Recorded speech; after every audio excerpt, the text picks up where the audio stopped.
Season 1 of Resistance is over. We have the finale. We have our overall views of the first season and our expectations for the future, all on today's episode of Certain Point of View.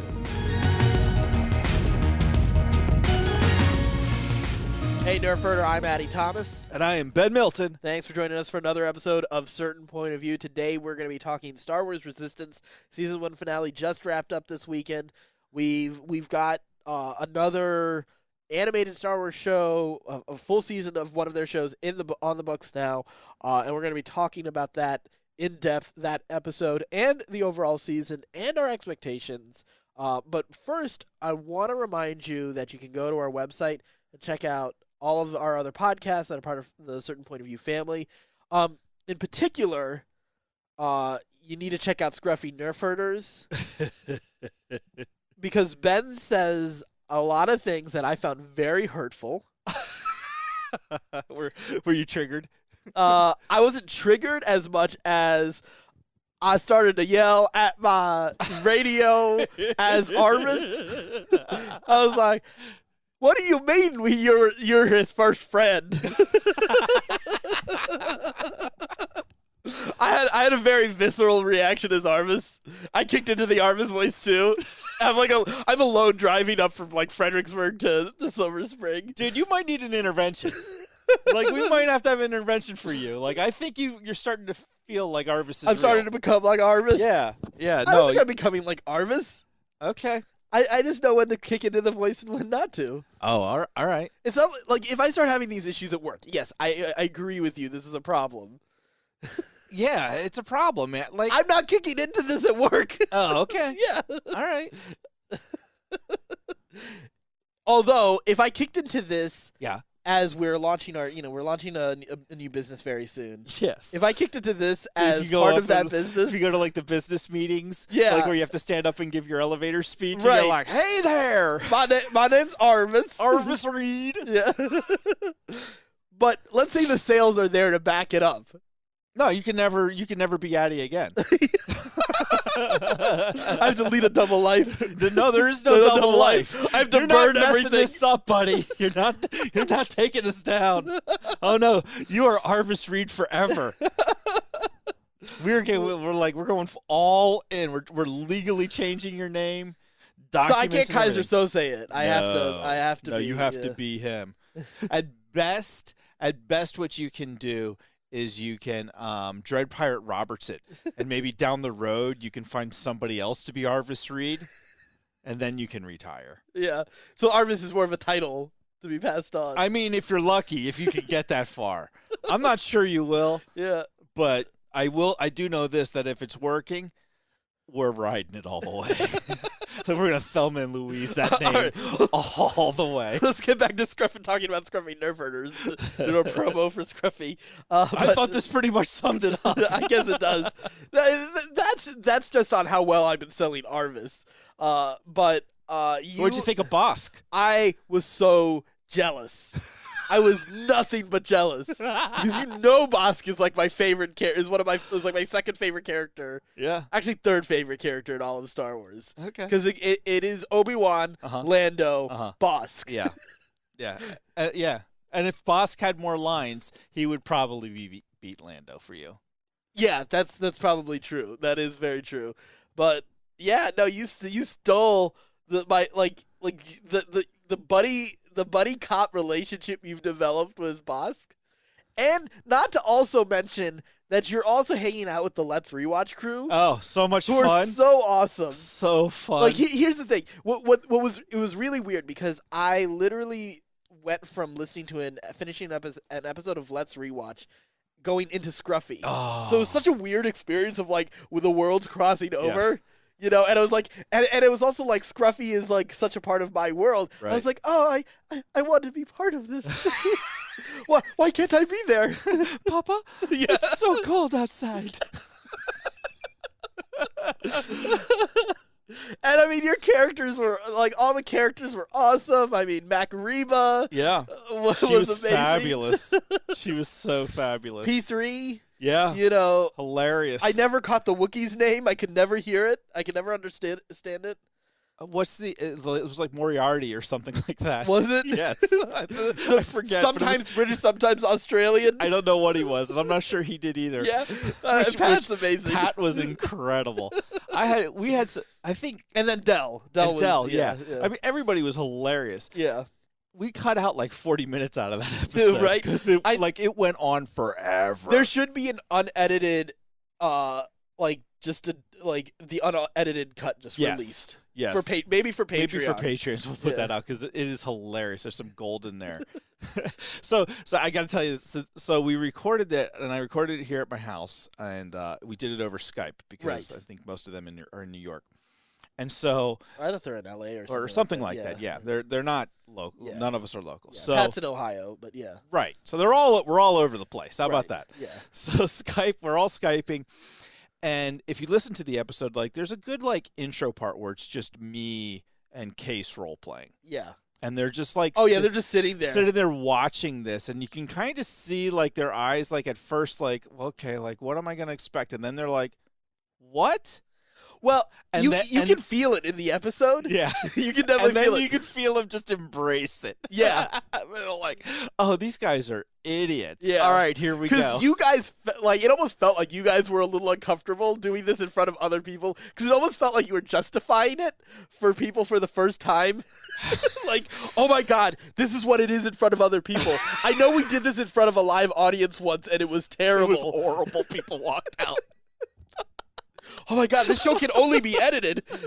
Nobody can ever see it. And here we are, Case and I performing live. And you could tell Case was worried I was going to say something. Oh, yeah. Like completely crazy. I was worried you were going to say something completely crazy. And I mean, even from introducing your character name, yeah, it was already oh no. Oh no. Because it's such a dumb name. Yeah. Oh, yeah. Oh, of course. What? Yeah. So you could just tell, like, they were like, what the hell did we just get ourselves into? Like, what? Yeah. Like, because they don't know me very well. They know Case. But they don't know. They? Okay. I think they've talked to Case a little bit before, Okay. and I think So I thought you guys were all like, this was the first time you were all interacting might have with been. each other. Yeah. It was definitely first time for me. Yeah. And I think it was like, well, I know Pat's listened to the Pat is podcast, so I think he kind of knew what he was in for, but I don't think anybody else did. Well, Brett seemed to hit the ground running. Yeah, he was all about it. He just went all in. And then everybody else was like, well, all right. Cannonball! We're going in! It's nuts! I can't wait for the next episode. Oh, my God. Oh. The fact that the dog break made it into the episode is really kind of my favorite part of that episode. Yeah. It's so insane. Yeah, I highly recommend. It's a weird part to kind of jump into it because we're 40-some episodes in. Yeah, you can back up a couple episodes and kind of get the gist of what's going on. Yeah. And the last couple have been really zany. Yeah. Really zany. Oh, yeah, what? Bouncing in between shields and ships? Pinball with yourself. Jeez. So bizarre. Yeah, so Case is sick. We know that, right? Yeah, no. You talked about having an intervention for me. Case. You're both pretty bad. But you just slip right into Arvis so quickly. Like, Case still struggles with some of his characters. Well, okay, here's the thing, though. If Case had one character, yeah, absolutely. If he could just play Slippery Jim. Yeah, but he is a million different characters. So he has a much higher burden than I do, whereas I just have to do a cheap Southern accent. That Is that what that is? I guess. I don't know. Sort of Forrest Gump, you know? Forrest Gumpy. Yeah, a little bit of, I did a little bit of Lenny from Of Mice and Men, you know? Okay. The gentle giant type. Yes. No, that is well done. Yeah. I did pick out a new character after these last couple episodes. So you're already expecting to die at this point. I don't know. We'll see. Yeah. I'm just in the back of my mind. I'm like, okay, like if I do die, what am I gonna do? Yeah. Oh, I've got a great character. Yeah. I mean, you have already heard my pitch for my next character once. Yes. We move on. So yes. You know, if you hate Phallus Vag Killer as a character, yeah, you're gonna hate the next one. Oh dear God, Ben, come on. Like, stretch yourself and be likable. You know what? It's called acting, but even I'm not that good. Okay. All right. Well, in that case, check out Scruffy Nerfherders. Where you can Ben hear just me plays himself. Where I just get to be even more unlikable. Where I don't hold back and show my true self. Yeah, again, you can check out that podcast and more on our website, certainpov.com. So how have you been doing this week? Any health issues to report? Oh my God, dude. I feel so insecure this week. I'm like so. All right, teenage Ben. Right. I'm giving my preteen son like full on like this is how you behave when you're a teenager. I'm just like an emotional mess. So, yoga class, where all my good stories start. Don't tell me you started crying in yoga class. class. Oh yeah, that started week 1. That shit's exhausting. She said to me, I'm sorry, she calls but out I'm so emotional right now. Can't breathe. So she calls out. She's like making us do all these different poses and stuff, and she's like, "I know some of you hate me," and I just go, "Yep." People start laughing. Like, well, sorry, but it was in the heat of the moment. Like, I was like just in the middle of a really painful stretch. It's the flow, man. Yeah, no, you can't blame me. But that's not why I'm embarrassed. Yeah. That one I'm actually kind of proud of because I did mean it. Of course. So after yoga class, I go to the shower to like shower and change and stuff like that. Yeah. So it's a big gym. Like I go to a pretty big gym, and it's busy at night. And so it's pretty full, and there's a dude there who was like catty corner to me in the yoga class. And this dude's like, I don't know, 5'8", 5'9", built like a running back. I mean, just jacked, right? Like he's got hardly any fat on him. He's got the thin waist and the big broad shoulders, and the dude's yoked, right? So already I'm intimidated by this guy. He's 20 years younger than me and looks like I've never looked on the best day of my life. Like I'm already like, oh my God, this guy's so much better. He's such more of a man than I am already. So I walk past him again in the changing area. Yeah. And dude has his pants down. And I kid you not, Addy. Really? This is where we're going?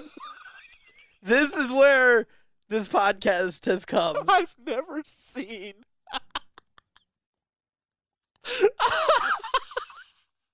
This is what I felt so embarrassed. We've got past 200 episodes. I felt so embarrassed. I was just like, oh my God, I'm not even a man.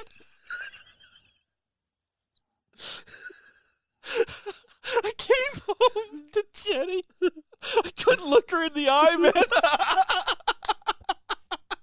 I just couldn't even look at her. I was just like, oh my God, I'm so sorry. Like, you're sorry because these are the other options out there. She could have done so much better on so many levels. Oh my God, it was so bad. It was so bad. I haven't shaken it. Like I have a class tomorrow night, and I'm praying to God he's not there because I don't think I can go in.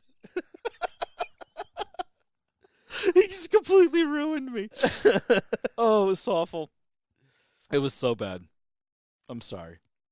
Yeah, that was my story. I have several others. I can tell you what my daughter said. No, we'll leave that for another week. I don't think we can top this one. I think let's just let your shame sit there. The guy was so big. It was so big. Didn't even look real. I was gonna ask more questions, but it didn't even look real. It didn't look real. Oh my God, no. Oh. You know what? I'm not gonna go into the other questions about that. We should probably move on. Yeah, we're gonna move on to Resistance, the kids show. Star Wars Resistance. Sorry, Mom. Sorry, Dad. Well, I mean, obviously, Certain Point of View is not a kids show. I think we've already established that. If you're here for a kids long entertainment. time ago. I mean, our humor is childish. Yes, we're childish, but that doesn't make us safe for kids. No, we're not safe for the whole family. I'm not sure we're safe for any part of the family. Right? Dear God, Ben. I'll try to come up with. I know my stories lately have been. No, we'll find other stories too, and I can yeah. also help too. Yeah, You know, yeah. It's just what's been happening to me lately. I don't know what to tell you. Yeah. I'm on a streak. I guess. I mean, I guess this is more a consideration, especially after a midlife, like since you know. This is it. I'm 45. Right. Old now. Yeah. Happy birthday, buddy, this week. Yeah. Happy birthday to you too, Thank buddy. you, man. Yeah. Thank you. How old are you this year? I am 33. 33. Yeah. Okay. Yeah. Hey, you made it farther than Christ. Well, I made it as far. The details are a little hazy. I'm going to give you a couple months, and then I'm going to give you the win. I don't think it was like 33rd birthday. He was like, oh, there it is Yep. on my birthday. Because we all know he was born on December 25th. all right, let's not get into this. That's a totally different podcast for us. So Star Wars Resistance. Speaking of make-believe. Okay. What are you doing? I don't know. Anyways, the Star Wars Resistance. We had the finale this past week. We just picked up at from a major moment in a recent Star Wars movie in Force Awakens. We have the destruction of the New Republic. We have Aldous Hux's speech on Starkiller Base when they destroy Hosnian Prime and that system. And then we also have the reveal that Kaz, our hero, is from Hosnian Prime and his family is most likely all gone. Very much in the same way that that Princess Leia lost Alderaan and her family and her people as well. So that's where we left off the previous week. In this week, we have that story continue as he tries to take the Colossus back. We also had the reveal the previous week that the Colossus is a spaceship, and he's able to free the Aces. He's able to free Yeager and Captain Doza, and they go and they try to rescue their friend Tam, but she instead joins the First Order because she felt deceived, and fairly sort of rightfully so. She was technically deceived. Yeah, yes. she was deceived by Yeager and by Kaz because they lied about who Being they were terrorists. and what they were doing. I mean, resistance. Resistance. So the First Order was successful in sort of recruiting her and bringing her over with them. In the course of all of this, though, they were able to launch the Colossus out into space and make a jump to hyperspace to get away from the First Order, along with some pirates who helped them escape as well. And however, they thought they were heading to Dakar, which is where Leia and the Resistance was during Force Awakens, and where they left at the very beginning of Last Jedi. But they're actually headed who knows where at this point. Yeah, because the coordinates didn't get finished putting in, so they just kind of threw numbers. Jump anywhere. So see what happens. So the premiere of season 2 is them exploding in a system. Yes, they just crash into a star and that's Right. it. Come on, sevens. No, but of course we'll find out what happens to them in season 2. But so that sort of summarizes the season finale. Yeah. Kaz comes into his own as a hero. Mm-hmm. He is sort of like they've sort of created their own sort of group resistance cell right here. So, what are your thoughts on this episode? I loved it, man. I thought it was great. I thought they did like a really cool mix of like ground fighting, and then you also had the dog fighting as well, which was super cool. I thought they did like some really interesting things, like flushing the troopers out of the ship. I thought was great, and then having the sharks come and eat them. I thought was horrifying. Oh yeah, yeah. But I loved it. It totally worked. Yeah, it was great. It was a lot of fun. We got to see dog fighting, which was cool. We got to see the Aces actually dog fighting. And that was, I mean, it was just a really fun, exciting Star Warsy episode, you know? Yeah. Like, I didn't miss, there wasn't any lightsabers. There wasn't anybody using the Force. I was just really enjoying it. Yeah, you know? This was a Star Wars adventure. This was that sort of like swashbuckling type of adventure you kind of expect of a Star Wars story, you know, especially for something like A New Hope in that vein. So, And you had some like really good character development along the way. Kaz obviously has come into his own. Yeager has also been drawn back into a fight that he didn't really want to be a part of, but at the end of the day, he still is going to fight for the right things. Right. But then you also have one of the more fascinating arcs here for a character who's been on the side but always present, and that's Tam. And having her join the First Order is such a fascinating move. Yeah. It opens up a lot of really interesting possibilities that they haven't done before. Right. Like you have somebody who was a friend and a good person. And has legitimate reasons to be in the First Order. Right. It's going to be interesting to see how far they take that story. If they go out full on and make her like a full on nemesis for our group, or if she's just going to be like basically a MacGuffin, a plot point to bring her back into the group. Right. Yeah, it'll be interesting because you could almost see for a character that has been, for the most part, has been a very good person. Yeah. She hasn't done anything bad. No. And she's been a victim of, other people as well. So, she's been an underdog, to be honest. Mm-hmm. So it'll be very interesting to see how they handle it. Part of me wonders, like, are they going to be bold enough to, like, actually take her down to some really, really dark places? Like, get her hands dirty? Or will she just sort of be able to keep her hands relatively clean while being... And you can see the internal conflict, and she can be a viewpoint for that, to sort of deal with that on a little bit more. Which would you prefer? How do you want to see it go? I want to see a little bit of a mix of it. I don't want her to become maniacal villain. Yeah. Because I don't think that's earned yet. They've got to do more for her to truly be a maniacal villain who's wanting to hurt people. Right. But if she continues to be hurt by what she views as outside of the First Order, then you can push her down that path a little bit more. Mm-hmm. So it's more about whether or not they earn the moments that they have with her.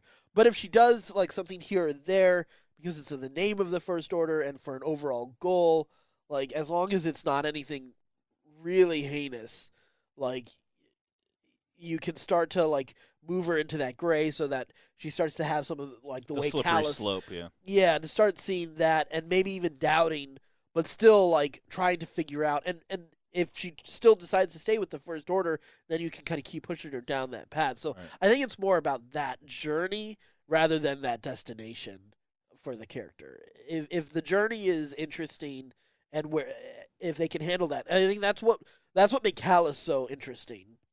Because the moment you introduced Zeb and that episode with him and Zeb where they have to survive and help each other, but like that's great, and that's a great moment. But it wasn't just about that moment. It was about him coming back and seeing that he didn't have people who cared for him the same way the Rebels crew cared for Zeb, and then continuing to see things here and there that like, oh no, this is not the cause I should be a part of. It was about that methodical arc rather than just this like single moment of decision. So nobody becomes an extremist overnight. Right. I think that's one of the things that never rang true for Anakin in Revenge of the Sith, because even though the gradual thing is happening through Attack of the Clones and in Revenge of the Sith, and even in Phantom Menace to some extent from his humble beginning, sort of, but the moment of the turn still feels too sudden. Yeah. So if that had been, if a few more factors had been added to that, so that you could sympathize with that turn, you can see that you can almost justify the turn. You have to justify the turn to some extent. Yeah, I think Lucas intended the love story to be that justification. Yeah. And that he, but not enough attention or emphasis was placed upon just how forbidden that was. Right. and what that meant within Jedi society and within the Senate society for Padme. Right, and I think they needed to make that clearer, but then, like, at that point, you also are taking away more action. Right. But that's why, like, again, Clone Wars does so much to make that moment better. It doesn't still... it still doesn't accomplish it. I think, again, like, we've talked about this plenty of times before, but I think you needed to make the Jedi a little bit more corrupt to show that the Jedi had made mistakes and had truly veered off. Like, make Yoda like a single, like, the voice of reason for a Within Jedi the order. Jedi Council. Yeah, that because you even have, I feel like the Show elements, a really militant Mace Windu. right. Like, and I think I almost feel like the elements were almost there. I feel like Lucas was just like another draft away, because just having Qui-Gon and Dooku and Obi-Wan be the apprentices for, like that line of apprenticeship for Yoda, like making them the more radicalized Jedi and a fallen, for in the case of Dooku, like that creates like an actually interesting path for even Anakin to inherit sort of that legacy as well, so that it's even a radicalized version of someone who wants to, like, he sees Yoda making this fight, but it's a futile fight. And he can see, you know what, maybe they shouldn't be here anymore. Right. Instead of just making it, oh, you won't make me a Jedi Knight. Yeah. Oh, you guys are corrupt. Yeah. And I see the hypocrisy. Exactly. Or you're so out of touch that, because then you add loss of belief. Yeah. Because you never have a reason for Anakin to truly lose belief in the Jedi. You just have, like, the only reason he doesn't like the Jedi is because he's a whitey kid, and they won't give him his rank. Right. Won't give him his letter jacket. Yeah, exactly. He's kind of an RG3, like he's like a quarterback that like should have had like Superman earned it. socks. Yeah, it's like I thought I earned the starting position, man. Yeah, you're right. So for this character, yes, for Tam, we're hoping that we get. I'm with you. I'm hoping that we get a lot of time with her, doing like seeing what she's doing and seeing why she's making the decisions that she's making. Right. That's the most interesting part. And then there's two things that came out of this episode that I found really interesting. Was Tam, and then like they don't know where they're going. Like they're just going into deep space. Oh yeah, it's anybody's guess. Yeah. What happens now? Who knows what we're gonna see at this point? Yeah, like where, who are they gonna see? Yeah. Is it gonna be the First Order? Is it gonna be something new? Right. Is it gonna be? Are we hot on the trail of Ezra already? I know, right? That's my hope, but I'm gonna restrain myself from believing that. But like, here's the thing: we're probably gonna we should be getting a Resistance trailer at Celebration. Right. I imagine we will. Yeah. Maybe we won't, but we're gonna get some kind of tease. Yeah. So we'll see. Who knows? Who knows what we get? Whatever it is, Filoni will be. Well, I guarantee it'll have a wolf in it at some point. Yeah. Right. So Filoni's so great. I tweeted him today. I tweeted him in Star Wars today. I was like, I just finished watching Resistance, and bravo! Like it's such. But this is with him stepping back a bit too. Yeah, yeah. His whole team, like the whole Lucasfilm organization right now, I think is Lucasfilm Animation is killing it. Is killing it. Yeah, yeah. They're so good. They're so good.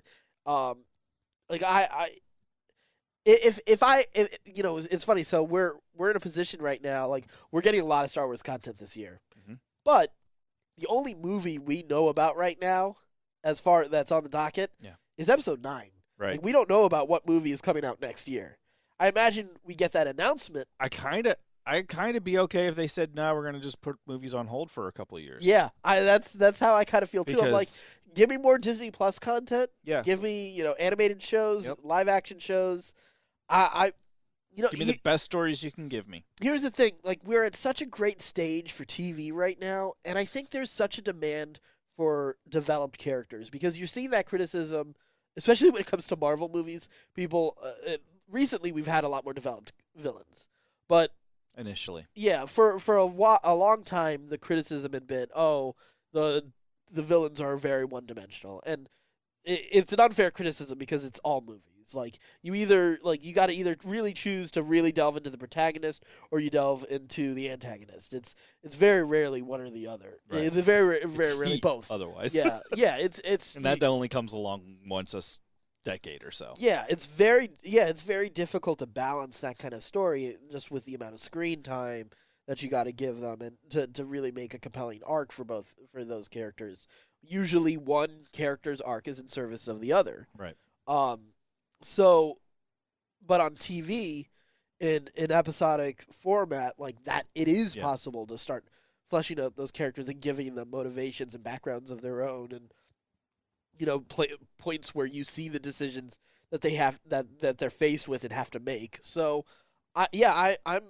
I'm down for more TV. For sure. Me too. I'm very excited for it. And I think we're going to get some more announcements about it. Yeah, I think so too. I mean, right now we know of 2 live action shows, and we know at this point of 2 animated shows that are on the way. So we got season 2 of Resistance later this year, and we'll be getting Clone Wars, the final season of Clone Wars later this year. I think at Celebration we'll get an announcement for one new of each. One animated and one You think we'll action. get one more animated show? I do. Man, that's a lot of animation. It is. But they're great. They're good. So good. Good. The announcement I really want is I want remaking the originals in that animation style that they've been doing on Star Wars Kids. Oh, yeah. That's what I want. So dope. And I know, and we have not been the only people who've been asking for that. There are a lot of people online who are like, just give it to me. Give me the audio. Give me the super like people are loving those shorts, and they've been incredible. great. Did you see the Yoda one I posted recently? Did. How awesome was that? Oh. Yeah, I mean, it's better than the original. Right? By leaps and bounds. And I love the original. And been seeing context of Yoda and Empire kicking his legs back and forth in like crazy joy, like cackling like an idiot. Yes. But then seeing it like the flashback to like the general that he was, the leader of the council, him facing off against Palpatine, like all of that in context was incredible. It's pretty amazing. Yeah, that would be great. We have no pull whatsoever with the Lucasfilm people. None. None that we're aware of. No, definitely not. But probably none. Yeah, it's most likely none. I don't think they're aware we're even alive. If sometime down in the future they accidentally stumble across this podcast, I want to say thank you for making this wish come true. Right? Because that would be incredible. If they announced that at Celebration, that would be phenomenal. Yeah. Yeah, I'd be. You'll know because you'll hear the scream. Yeah. Like a little girl. Right. Like I'll be over in Crystal City. It's like, is that Ben and Rosalind?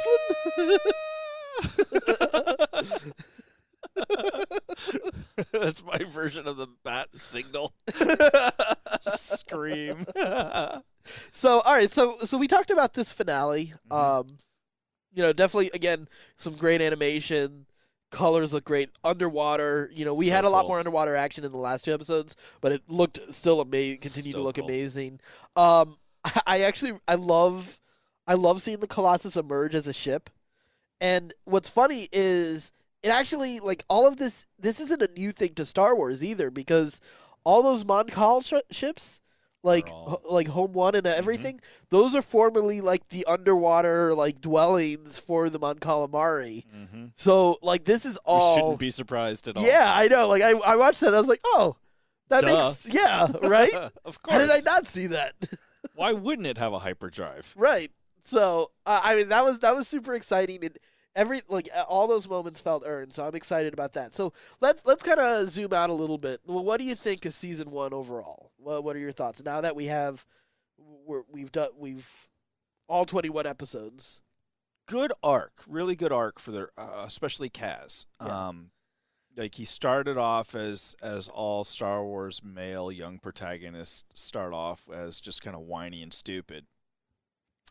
And by the end of the first season, like I felt like, okay, this kid he's not a kid anymore. He's a young man at this point already. I didn't feel that way with Ezra. Yeah. Like Ezra, I think like it took a little longer. I think correctly. Ezra. I think so too. It's funny because in our discussions with other people, I feel some people don't remember that it took a while for Ezra. Yeah. But yeah, I do. I think I think Ezra really came into his own at the end of the second season.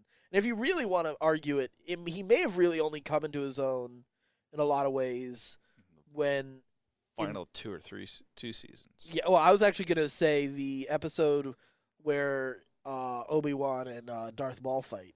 Yeah. You know. Yeah. Pretty late. Yeah. In the game. Yeah. Because that, in a way, that's a huge moment for him as far as his maturity. His final test. Really. Yeah, he becomes far less impulsive after that. Yeah, and that's pretty late in the series. He's a Jedi at that point. Right. He really is a Jedi. Right. Like, to me, that was his crucible. Yeah. Yeah, absolutely. But there were many moments before it, too, where he kind of come along, too. Yeah, he had a nice journey. It wasn't anything sudden. Like, it was definitely a steady path, and even with a couple steps back here and there. Right. Where he would struggle. And Kanan could help him through that. I will say this. I don't... We were talking about one of our friends and how he said he just didn't like any of the characters. Yeah. I can't say I don't like the characters, but I don't love these characters. Right. You haven't quite gotten endeared to them. Yeah. Yeah, and I think here's what I'm trying to figure out. With Rebels, did that happen for us like by the end of season 1 too as well? I honestly don't remember. Cuz I don't remember. I don't remember. I remember liking a lot of the things. Yes. And I remember liking Kanan kind of. Yeah, because he was a former Jedi type of thing. So and I liked the Inquisitor. Right. Because that was really But cool. I was never in love with Kanan until Twilight of the Apprentice when he becomes blind Kanan. Right. That's really where I was like a little bit more. Yeah, I didn't love him before then either. Yeah. But I certainly wasn't ambiguous about him. Right. There's a lot of characters in this show that I'm kind of ambiguous about. Right. Or I'm just like, For everyone except the guy, the cleanup guy. Yeah. No, the poor cleanup guy. I do a show on him. Forget everybody else. Forget this dumb war. We know how it goes. Well, we don't know how it goes yet. Episode 9. Yeah. We're pretty sure we know how it is. I guess so. It ends in another movie. More cash. I think. Yeah, I don't know. Like I think I feel pretty much about the same about it as I probably remember myself feeling for Rebels. Yeah. Where I was like, this was cool. I like where they're going. I like what some of the things I saw was really, really cool.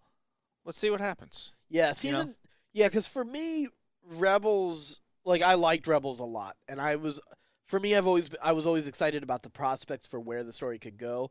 But season 2 is where I fell in love with Rebels, right? And where I really started to even feel it started to pull away a little bit from Clone Wars in a different way. Yeah, Clone Wars is a different type of series.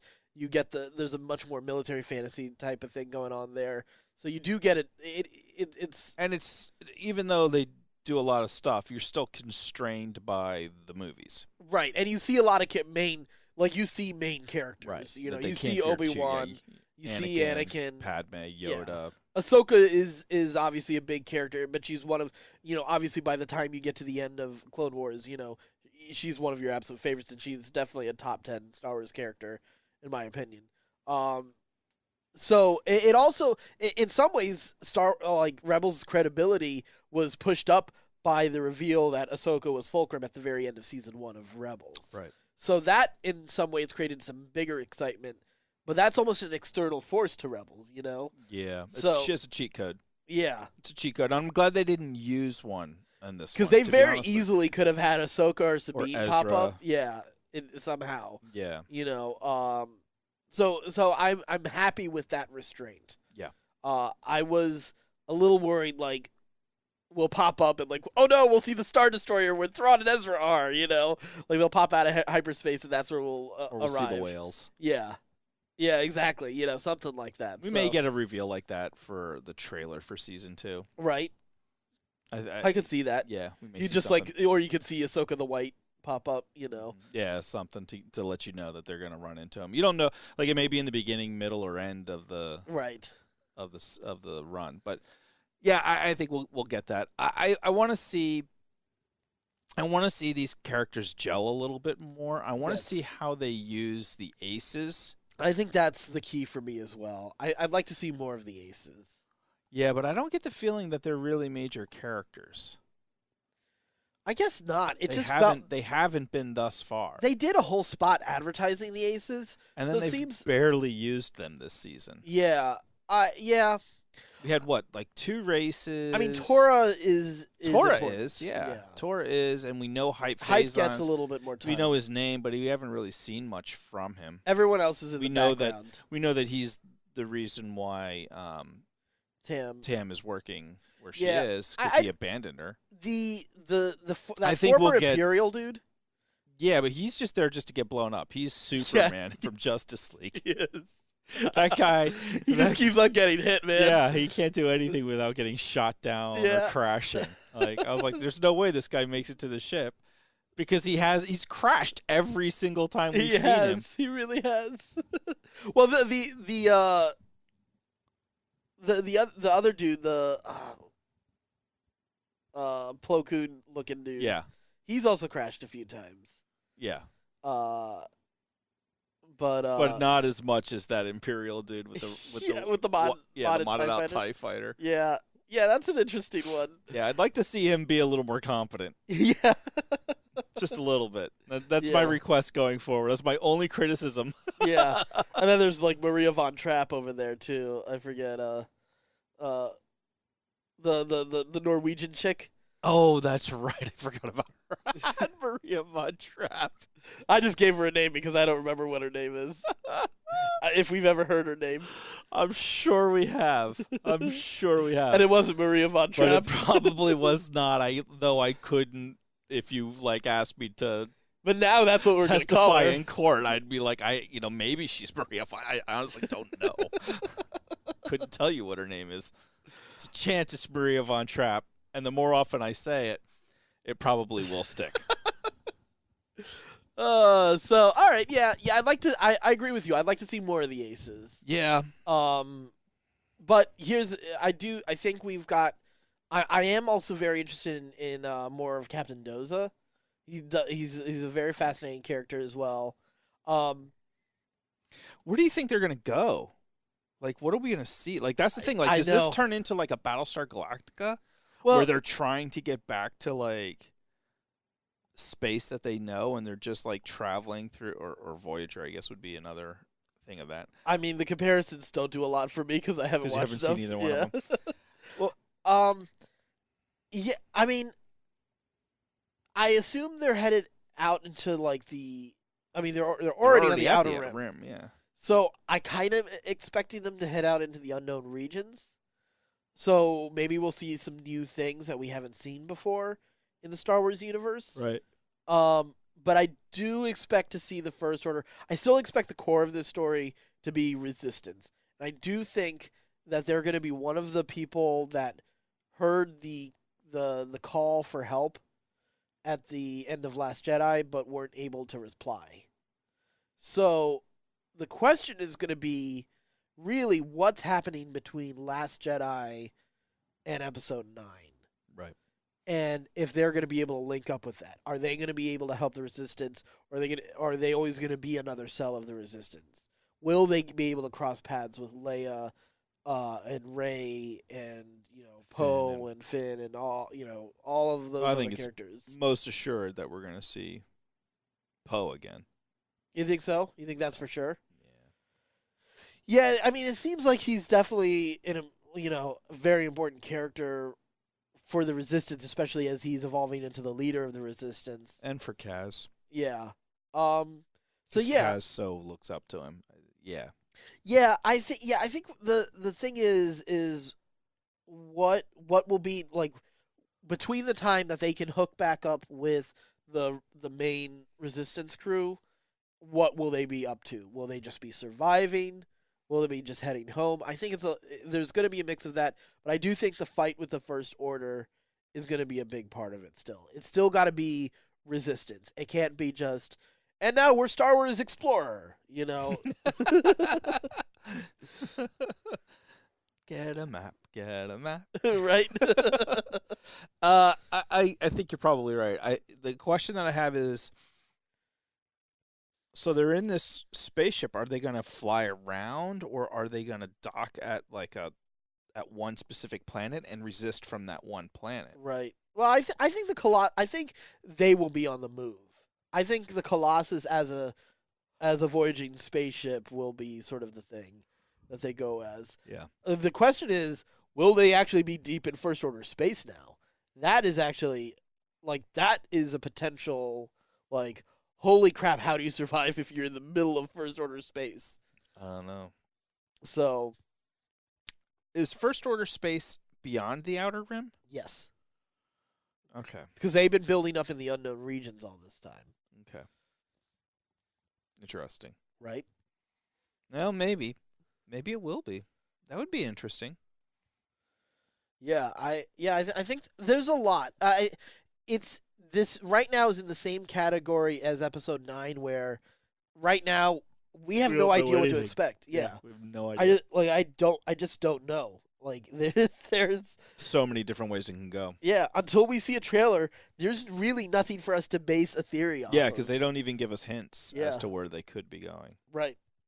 So we know where they're not going. There's one place in the entire universe we know they're not going to. It's Dakar. Yeah, and that's it. The rest of it, they could end up at Coruscant. Right. Yeah, exactly.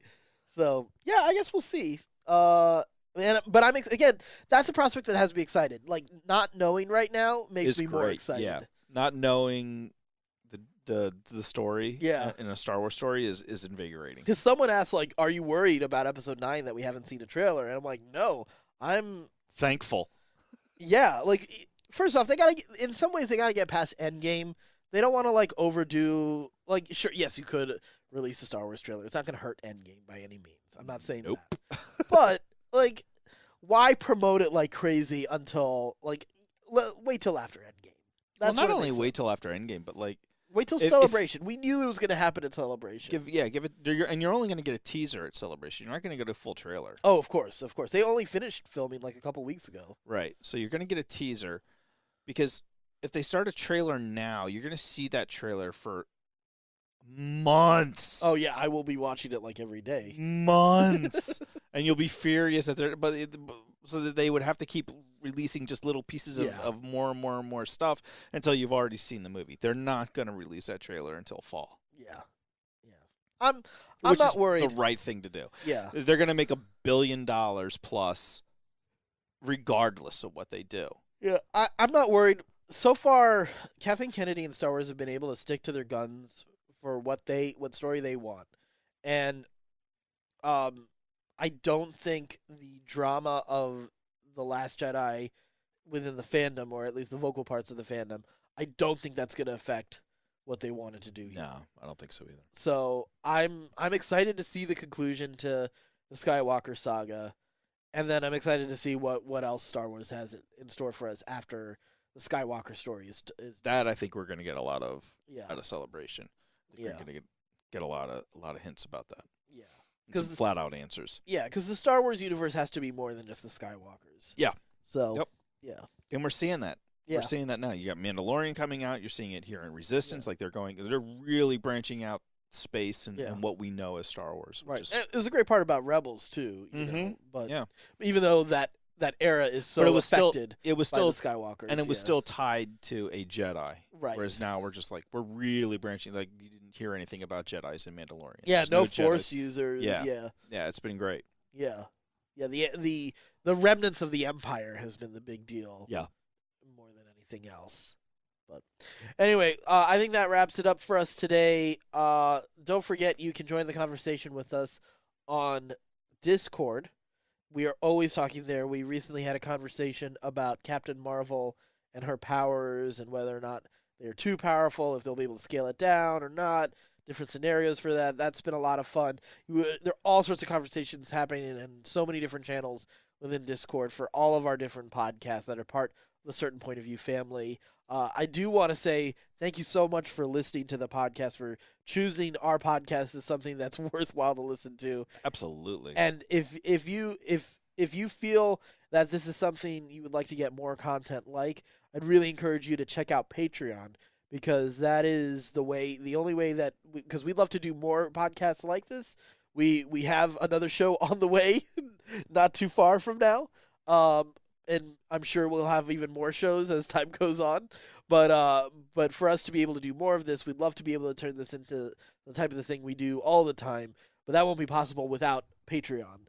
You can find out about that on our website. We're thankful for those of you who already are patrons as well. You can check that out on our website, certainpov.com. And until next time, stay scruffy, my Nerf herder.